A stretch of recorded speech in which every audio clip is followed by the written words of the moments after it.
તો ગઈકાલના આપણે સૌ આ સમાચાર સાંભળી રહ્યા છે કે કાઠમંડુ નેપાળની રાજધાની છે. આ કાઠમંડુમાં રસ્તા ઉપર જોરદાર વિરોધ પ્રદર્શન જોવા મળી રહ્યું છે. હજારોની સંખ્યામાં ઝેન્ઝી યુવકો અને યુવતીઓ રસ્તા પર ઉતરી આવ્યા છે. એવો ક્રૂરતા ભર્યો અને એવો અગ્રેશન વાળો એમને વિરોધ કર્યો છે.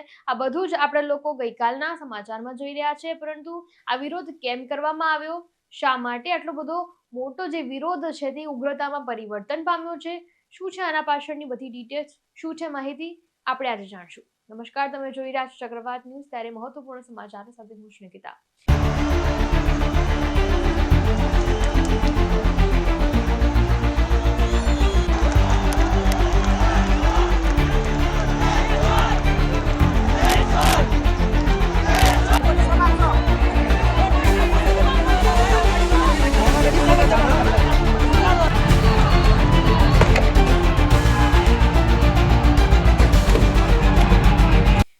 સૌને ખબર છે કે નેપાળની રાજધાની કાઠમાંડુમાં રસ્તા ઉપર જે જોરદાર વિરોધ પ્રદર્શન કરવામાં આવ્યું છે ઝેન્ઝી યુવકો દ્વારા, હવે એનું રીઝન એકચ્યુઅલી શું છે, કેમ એ લોકો આટલો બધો વિરોધ કર્યો, તો આપણે એના વિશે વાત કરીએ.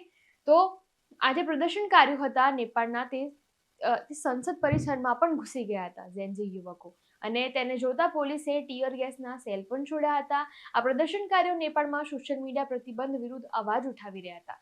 તો આ તો રીઝન કે નેપાળની જે રાજધાની છે કાઠમંડુમાં, નેપાળમાં જે છે 26 જે ઇન્ટરનેટના જે પણ એપ્સ છે ઓફિશિયલી બધા જ બેન કરવાનો પ્રતિબંધ લાવવામાં આવ્યો હતો, અને જેના વિરુદ્ધમાં આ લોકો અવાજ ઉઠાવી રહ્યા હતા. અને તેને જોતા કાઠમાંડુમાં કર્ફ્યુ પણ લગાવી દેવામાં આવ્યું. ત્યારે નેપાળ સરકારે કેમ સોશિયલ મીડિયા પર પ્રતિબંધ લગાવ્યો, આપણે એની વાત કરીએ. નેપાળ સરકારે 4 સપ્ટેમ્બરે ફેસબુક, એક્સ, યુટ્યુબ, ઇન્સ્ટાગ્રામ અને વોટ્સઅપ સહિત 26 એવા સોશિયલ મીડિયા પ્લેટફોર્મ્સ પર પ્રતિબંધ લગાવી દીધો હતો. કારણ કે આ પ્લેટફોર્મ નેપાળ સરકારની સાથે રજીસ્ટ્રેશન કરાવ્યું ન હતું. હવે આમાં શું હોય છે, સરકારે 2024માં એક નવો કાયદો લાવ્યો હતા કે ત્યારબાદ બધી સોશિયલ મીડિયા કંપનીઓએ નેપાળમાં ઓપરેશન માટે સ્થાનિક કાર્યાલય સ્થાપિત કરવા જરૂરી છે, અને ટેક્સ પેયરના રૂપમાં રજીસ્ટ્રેશન કરાવવું પણ જરૂરી છે. હવે આ નિયમનું પાલન ન કરવાને કારણે સરકારે પ્રતિબંધનો આદેશ આપ્યો હતો. નેપાળમાં આ નિયમનું પાલન ન કરવાને કારણે સરકારે આ પ્રતિબંધનો આદેશ આપ્યો હતો. તેની પાછળ સરકારનો તર્ક તો જે હતો તે કોઈ સમજ્યું નહીં, અને વાત જે છે એ બીજા જ ડાયરેક્શનમાં જતી રહી. આની પાછળનો સરકારનો તર્ક એ હતો કે સોશિયલ મીડિયા પર અનિયંત્રિત કન્ટેન્ટ જે આવે છે, જેમ કે ફેક ન્યૂઝ છે, ઉશ્કેરીજનક કન્ટેન્ટ, એટલે કે અગ્રેશન વાળા જેટલા પણ કન્ટેન્ટ હોય છે, વાયોલન્સ આવી જાય છે, એમાં બહુ બધી હિંસા આવતી હોય છે, ગેરકાયદેસર ગતિવિધિઓને નિયંત્રિત કરવા માટે આ ખૂબ જ જરૂરી એવું પગલું હતું. ત્યારે વડાપ્રધાન ઓલીએ તો એ પણ કહ્યું કે તેમની સરકાર હંમેશા અનિયમિતતાઓ અને ઘમંડનો વિરોધ કરશે, અને રાષ્ટ્રને નબળું પાડતા કોઈ પણ પગલાંનું તે સ્વીકાર નહીં કરે.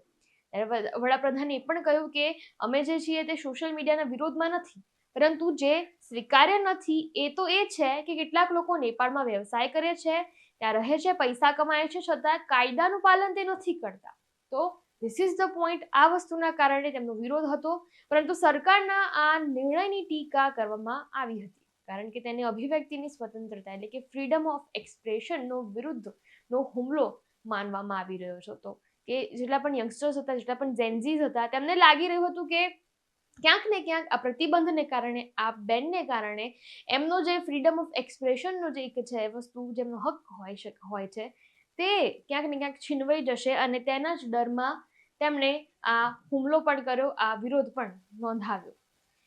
ત્યારે હવે આ વિરોધમાં પોલીસ કાર્યવાહીને કારણે ઓછામાં ઓછા 20 લોકો માર્યા ગયા અને 300થી વધુ લોકો તો ઘાયલ થયા છે. સૌપ્રથમ મળતી માહિતી અનુસાર એવું જાણવા મળી રહ્યું છે કે આ પ્રદર્શનકારીઓ એવું કહ્યું હતું કે અમે અમારી ચૂપ્પી રાખશું, અમે ચૂપ રહીશું, ત્યાં સુધી સામેથી કઈ એવો વાર નહીં કરવામાં આવે ત્યાં સુધી અમે કંઈ જ નહીં કરીએ. પરંતુ પોલીસે અચાનક એમના પર ટીયર ગેસ છોડવાના ચાલુ કર્યા, પાણીની તોપો છોડવાની ચાલુ કરી, હવામાં ગોળીબાર કરવા ચાલુ કર્યા. આ બધી વસ્તુના કારણે શું થયું કે ઓછામાં ઓછા 20 લોકોના તો મોત નીપજ્યા છે, અને 300થી વધુ લોકો તો ઘાયલ થયા છે.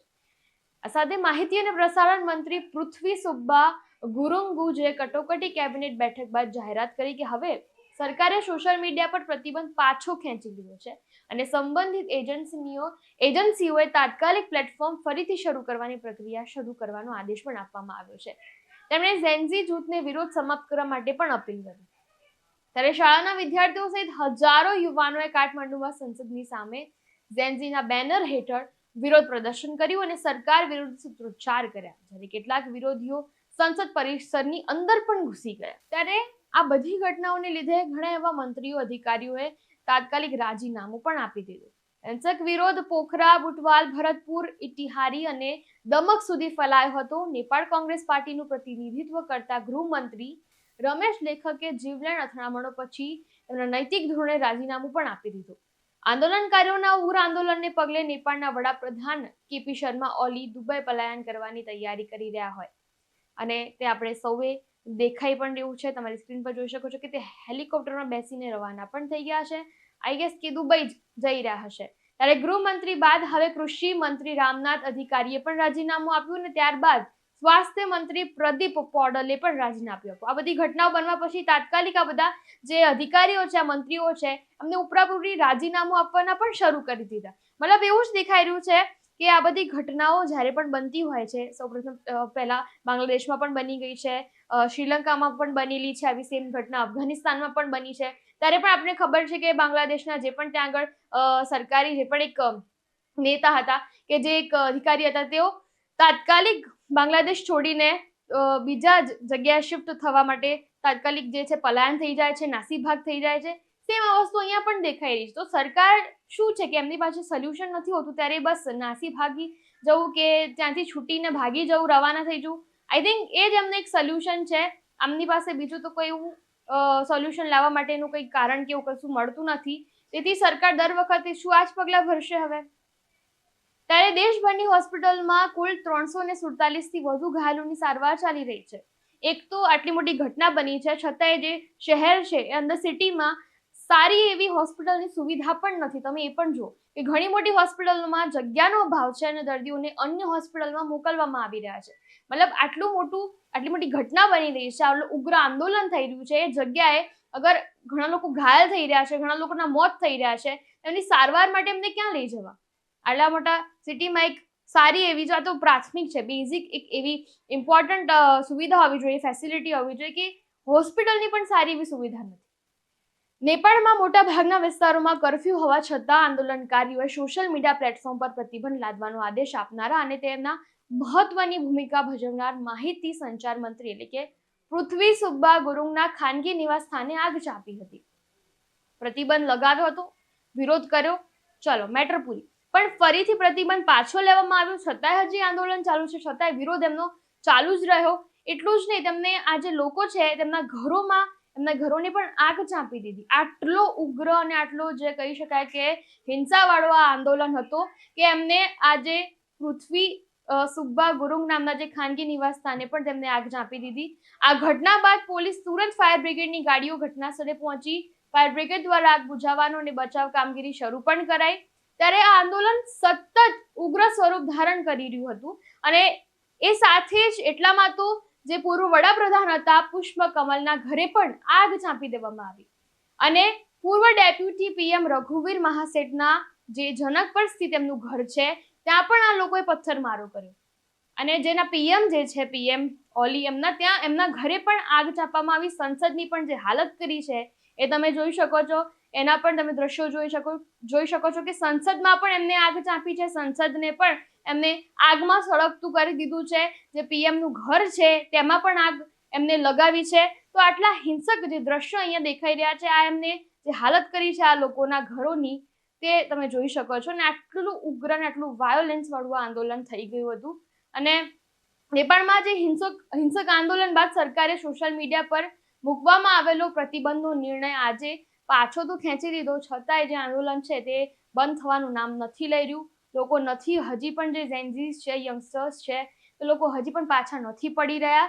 અને નેપાળમાં સોશિયલ મીડિયાની તમામ સેવાઓ પુનઃ સ્થાપિત પણ કરવામાં આવી છે. તેમ છતાં હજુ પણ ચારેકોર આંદોલન ચાલુ છે. ને જ્યારે ગઈકાલે ઓલી સરકારે જુઓ ત્યાં ઠાર કરવાનો આદેશ આપી આંદોલનકારીઓ પર દમન ગુજાર્યો હોવાનો પણ આરોપ લોકો રસ્તા પર ઉતર્યા છે કે જે ઓલી સરકારે છે તે એમને એ પણ આદેશ આપ્યો હતો કે જ્યાં પણ તમને આ લોકો દેખાઈ રહ્યા છે આંદોલન કરતા લોકોને, તમે હવામાં જ ગોળીબાર કરો, ત્યાં જ તેમને ઠાર કરી નાખો. એટલે વધારે આ લોકોની અંદર અગ્રેશન જોવા મળ્યું, વધારે એમનો જે જેમનો વિરોધ છે વધારે જ પડતો ઉગ્ર થવા માંડ્યો આના કારણે લઈને. અને યુવાનોએ આંદોલન માત્ર સોશિયલ મીડિયા પર પ્રતિબંધોને કારણે શરૂ નથી કર્યું. તેમનું કહેવું એ છે કે નેપાળમાં બીજી પણ વસ્તુઓ છે, બીજા પણ બહુ બધા ફેક્ટર્સ છે જેના કારણે કહી શકાય કે એમને આ વિરોધ નોંધાવ્યો છે, જેમાં સૌથી પહેલું આવશે કરપ્શન, ભ્રષ્ટાચાર, અસમાનતા અને બેરોજગારી. આ બધા મુદ્દાઓને કારણે પણ તેમને વિરોધ નોંધાવ્યો છે. Not only for social media કે સોશિયલ મીડિયા બેન કર્યું છે એના માટે જ નહીં, પરંતુ આ અન્ય મુદ્દાઓ પણ નેપાળમાં છે જેને કારણે તેમને આ વિરોધ નોંધાવ્યો હોય તેવું પણ અહીંયા દેખાઈ રહ્યું છે.